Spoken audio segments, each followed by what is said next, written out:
మొట్టమొదట ప్రజాస్వామ్యంలో ప్రజలకు ప్రతినిధులు ప్రాతినిధ్యం చాలా ముఖ్యమైన భూమిక అది.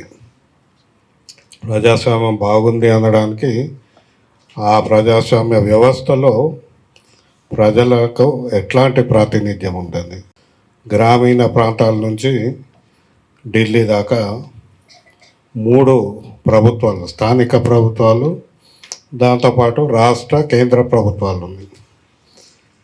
అయితే గత 30 ఏళ్ళుగా క్రమంగా ఈ స్థానిక ప్రభుత్వాలను నిర్వీర్యం చేస్తూ వచ్చారు. చేసి కేంద్ర రాష్ట్ర ప్రభుత్వాలు కేంద్రీకృత పాలన చేస్తున్నారు. అందులో భాగంగా మనకు తెలిసిందే, ఈరోజు ముఖ్యమంత్రి కానీ ప్రధానమంత్రి కానీ ఆ క్యాబినెట్ కూడా కేవలం ఉత్సవ విగ్రహమే. ఏ క్యాబినెట్ అయినా ఆ క్యాబినెట్ మంత్రులు కూడా పనిచేయరు. కేవలం ముఖ్యమంత్రి కార్యాలయము, ప్రధానమంత్రి కార్యాలయం, ఈ రెండే పనిచేస్తున్నాయి. దాంట్లో అధికారులు అంటే ఇది ప్రజా ప్రాతినిధ్యాన్ని ఎలా నీరుగారుస్తున్నారు అనడానికి మనకి ఒక ఉదాహరణ. ఇప్పుడు కొత్తగా 545 మందిని ఏకంగా 815 చేస్తున్నారు. ఇది కూడా నీరుగార్చే ప్రయత్నమే. సంఖ్య పెరుగుతుంది కాబట్టి ప్రజాప్రతినిధులు పెరుగుతున్నారని సంఖ్యలు గుద్దుకునే ప్రజలు లేరు.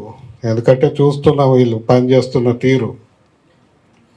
ఈరోజు అన్ని రాజకీయ పార్టీలు సరే ఆ తీరు దాని మీద వివిధ అభ్యంతరాలు ఉన్న సంఖ్య మీద మాత్రం ఎవరేం చెప్పట్లేదు. ఎందుకు ఈ సంఖ్య? 850 మంది పార్లమెంట్ సభ్యులు ఏం చేస్తారు? మనకి 545 మంది ఏం చేయలేదు. పార్లమెంటు మీకు తెలుసో లేదో అసలు ఏ సమస్య కూడా, ప్రజల సమస్య అసలు చర్చకు కూడా రావట్లేదు.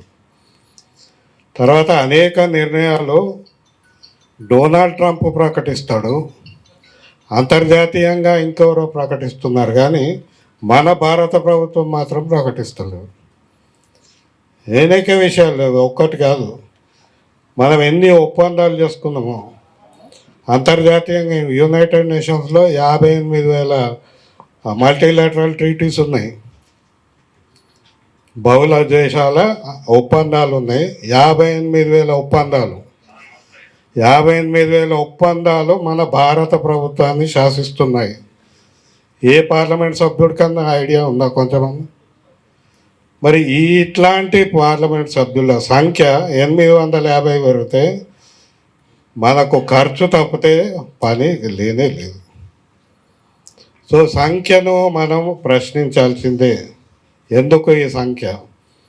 కావాలంటే మీరు పంచాయతీ ప్రతినిధులను పెంచండి, పంచాయతీ అధికారులను పెంచండి, పంచాయతీలో ఇంకా చేయాల్సిన అనేక రిఫార్మ్స్ ఉన్నాయి, సవరణలు ఉన్నాయి, అవి తీసుకురండి. అంతేగాని పార్లమెంటు పెంచుతామంటే మాత్రం అది ప్రజలకు భారం, ఆర్థిక భారం తప్పితే ఉపయోగం ఏం లేదు. రెండోది, పార్లమెంటు మీరు గత 10 ఏళ్ళు చూస్తే, అంతకుముందు కూడా పార్లమెంటు సమావేశాల రోజులు తగ్గుతున్నాయి, సమావేశాల్లో పనికొచ్చేది చర్చ ఏమి లేదు. పార్లమెంట్నే నిర్వీర్యం చేస్తున్న దశలో ఈ 850 పెంచడము ఒక రాజకీయ కుట్రనే వీరన్నట్టు. ఇక రెండోది చాలా కీలకమైనది ఏంటంటే ప్రాతినిధ్యం ఎట్లా మారుతుంది అని.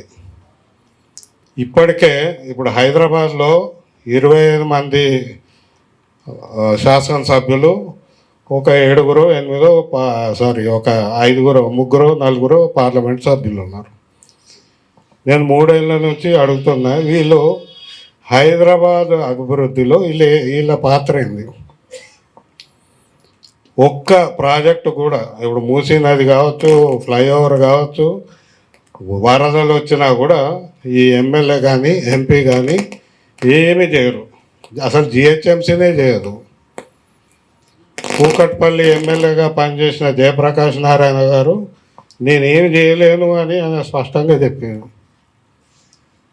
అంతటి మేధావి అధికారిగా పనిచేసిన ఆయననే నగరంలో నగర ప్రాతినిధ్యం వహించే పార్లమెంట్ సభ్యులు కానీ శాసనసభ్యులు కానీ ఏమీ చేయలేరు. కార్పొరేటర్లు ఉంటారు, ఎమ్మెల్యేలు ఉంటారు, ఎంపీలు ఉంటారు. రేపు పొద్దున 815లో ఇంకా వీళ్ళ సంఖ్య పెరుగుతుంది. అర్బన్ ఏరియాస్, మెగా సిటీస్, వీళ్ళకి ఈ సిటీస్కి ప్రాతినిధులు పెరుగుతారు. ఎందుకంటే జనాభా ప్రాతిపదికన గ్రామాల నుంచి వలస వచ్చి చిన్న పట్టణాల నుంచి పెద్ద పట్టణాల నుంచి సిటీస్కి వస్తున్నారు.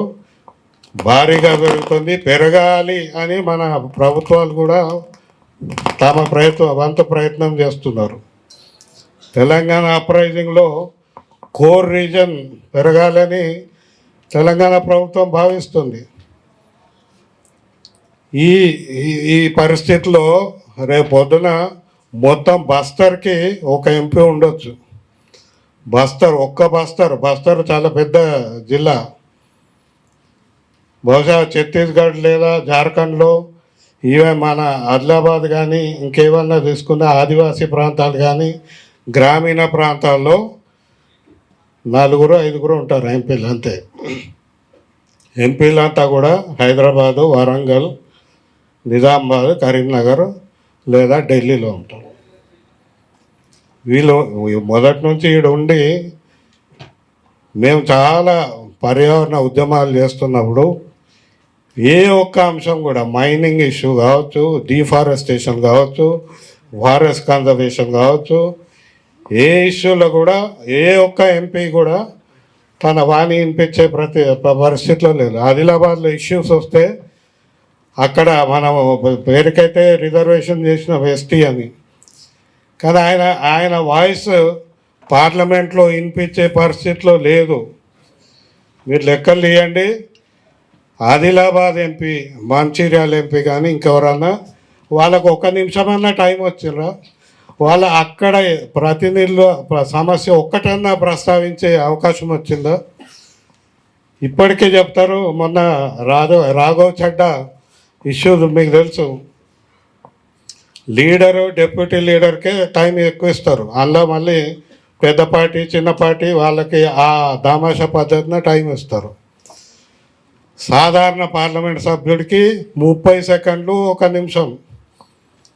వాళ్ళు ఏ సమస్య మాట్లాడతారు? ప్రశ్న ఇచ్చి జవాబు తీసుకోవడం. మనం ఆర్టీఐ ఉద్యమకారులు అంతకంటే మంచి పని చేస్తారు.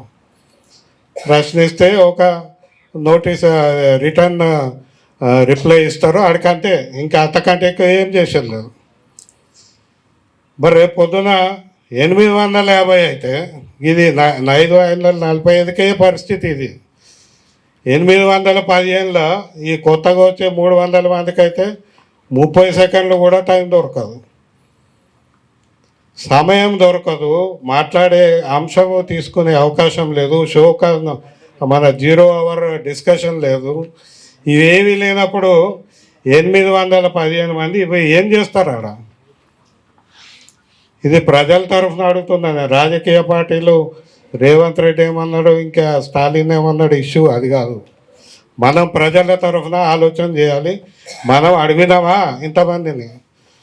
ఉన్న ప్రజాప్రతినిధి ఏం పని చేస్తున్నాడు, ఎందుకు పని చేస్తున్నాడు? చేయలేని వ్యవస్థ ఎందుకున్నది, దాంట్లో సవరణలు ఏమని చేద్దాము. ఇది మనం ఆలోచన చేయాలి. మూడో విషయము, చాలామంది చూసినో లేదు, ఇంకా బిల్లు ఇవాళనే నాకు వచ్చింది. పార్లమెంట్ సభ్యులకు కూడా రాలేదు, వాళ్ళు అంత లోతులకు వెళ్ళి చూసే అవకాశం లేదు. అందులో ఇంకోటి ఏంటంటే, ఇప్పుడు సవరిస్తే ఇప్పుడు 2/3 మెజార్టీ కావాలి ఇవి సవరణకి, రాజ్యాంగ సవరణ. కానీ ఆ సవరణ పాస్ అయితే మళ్ళీ తర్వాత 2/3 మెజార్టీ అవసరం లేదు. ప్రతి సెన్సస్ తర్వాత మళ్ళీ సంఖ్య మార్చుకునే అవకాశం ఇప్పుడు పెట్టుకున్నారు. అంటే రేపు పొద్దున్న 815 తగ్గించవచ్చు, ఇంకా 1000 చేయొచ్చు. ఇది ఇంకో ఇలా దుర్మార్గం. రాజ్యాంగం ఆర్టికల్ని ఒక సాధారణ చట్టం దశకు తీసుకొస్తున్నారు.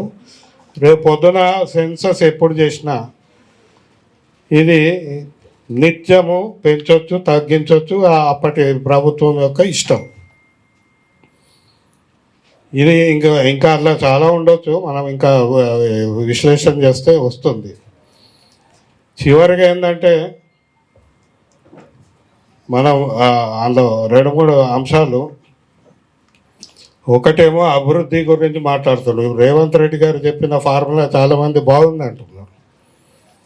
కానీ అందులో ఉన్న సమస్య ఏంటంటే GDP is not at all a measurement of emancipation or empowerment.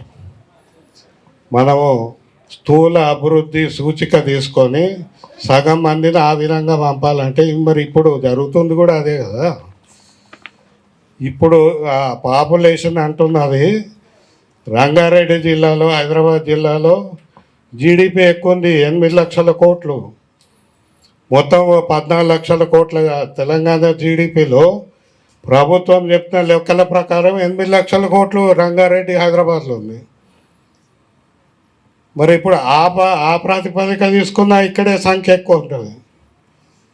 ఇది ప్రజాప్రాతినిధ్యము అందరికీ సమానంగా ఉండే అవకాశం లేదు అది. కాబట్టి ఈ ఫార్ములా మీరు జీడిపి బేస్ మీద ఫార్ములా బాగుంది అని అనుకునే వాళ్ళు కొద్దిగా లోతుగా ఆలోచించండి. ఇంకా నేను కావాలంటే తర్వాత మనం ఇంకా చర్చించవచ్చు. Thank you.